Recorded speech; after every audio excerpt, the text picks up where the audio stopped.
चलिए आज एक ऐसी कहानी पर नजर डालते हैं जो इंसानी रिश्तों की एक ऐसी सच्चाई सामने लाती है जिसके बारे में हम सब जानते तो हैं पर शायद बात करने से थोड़ा हिचकिचाते हैं।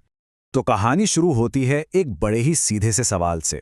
कुछ दोस्त बैठे थे और उनमें से एक ने पूछा, यार ये बताओ, इस दुनिया में सबसे मजबूत रिश्ता आखिर होता कौन सा है?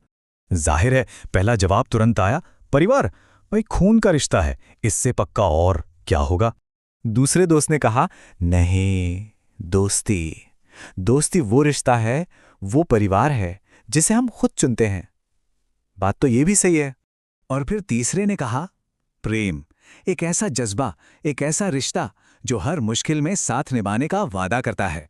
ये तीनों जवाब अपनी अपनी जगह ठीक थे, लेकिन पास में बैठे एक बुजुर्ग ने जब ये सब सुना तो वो मुस्कुराए और उन्होंने जो कहा उसने पूरी महफिल को चुप करा दिया। उन्होंने कहा, तुम सब गलत हो।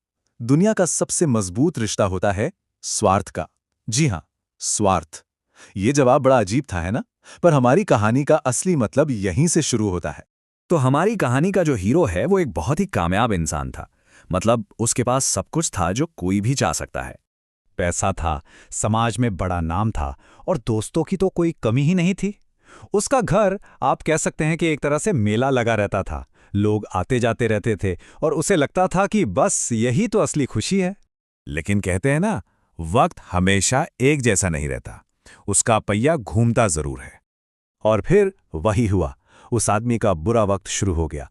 देखते ही देखते उसका सारा कारोबार चौपट हो गया। पैसा, शोहरत सब हाथ से निकलने लगा। और जैसे जैसे ये चीजें गईं, वैसे वैसे घर में लगी भीड़ भी छटने लगी। फर्क इतना बड़ा था कि यकीन करना मुश्किल था। जहां पहले रोज महफिलें सजती थीं, अब वहां बस खामोशी थी। जो दोस्त कल तक साथ जीने मरने की बातें करते थे, आज वो उसका फोन तक उठाना जरूरी नहीं समझते थे। और जिंदगी में पहली बार उसे ये एहसास चुभा कि शायद जिन रिश्तों को वो अपनी सबसे बड़ी दौलत और ताकत समझ रहा था, वो तो कांच की तरह कमजोर थे। उनकी नींव दोस्ती पर नहीं, शायद किसी और ही चीज पर टिकी थी। खैर, दोस्तों से तो उम्मीद टूट चुकी थी, पर अब भी एक रिश्ता बाकी था जिस पर उसे भरोसा था, उसका प्रेम संबंध। उसकी प्रेमिका, जो हमेशा कहती थी कि वो किसी भी हाल में उसका साथ नहीं छोड़ेगी, उसका भी बर्ताव बदलने लगा। और एक दिन उसने भी कह दिया कि अब उनके रास्ते अलग हैं। मतलब वो रिश्ता भी उसके अच्छे वक्त का ही साथी था। अब वो आदमी पूरी तरह से टूट चुका था, अकेला, परेशान, और बस एक ही सवाल उसके मन में घूम रहा था। इसी सवाल का जवाब ढूंढते ढूंढते वो एक ज्ञानी साधु के पास पहुंचा। उसने साधु से वही सवाल पूछा जो उसके दिल को खाए जा रहा था। गुरुजी, क्या ये सच है कि दुनिया के सारे रिश्ते, हर एक रिश्ता स्वार्थ पर ही टिका होता है? साधु ने मुस्कुराकर एक बहुत सीधी लेकिन गहरी बात समझाई।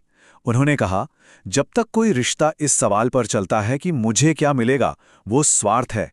लेकिन जिस दिन रिश्ते की बुनियाद ये सोच बन जाए कि मैं तुम्हारे लिए क्या कर सकता हूं, बस उसी दिन वो एक सच्चा रिश्ता बनता है। फर्क बहुत छोटा सा है ना? पर यही सब कुछ तय कर देता है।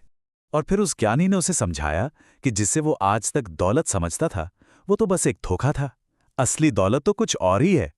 उन्होंने कहा, स्वार्थ पर टिके हजारों रिश्ते मिल जाएंगे तुम्हें, पर जिंदगी में अगर सिर्फ एक भी ऐसा रिश्ता मिल जाए जो निस्वार्थ हो, तो समझ लेना कि तुमसे ज्यादा अमीर इंसान इस दुनिया में कोई नहीं है। पैसा नहीं, एक सच्चा, निस्वार्थ रिश्ता ही इंसान की असली कमाई है। तो ये कहानी हमें इसी एक सवाल के साथ छोड़ जाती है, अपने आसपास, अपनी जिंदगी में झांक कर देखने पर मजबूर करती है। क्या सच में ज्यादातर रिश्ते किसी ना किसी लेन देन या स्वार्थ पर ही चल रहे हैं? इस पर जरा सोचिएगा जरूर।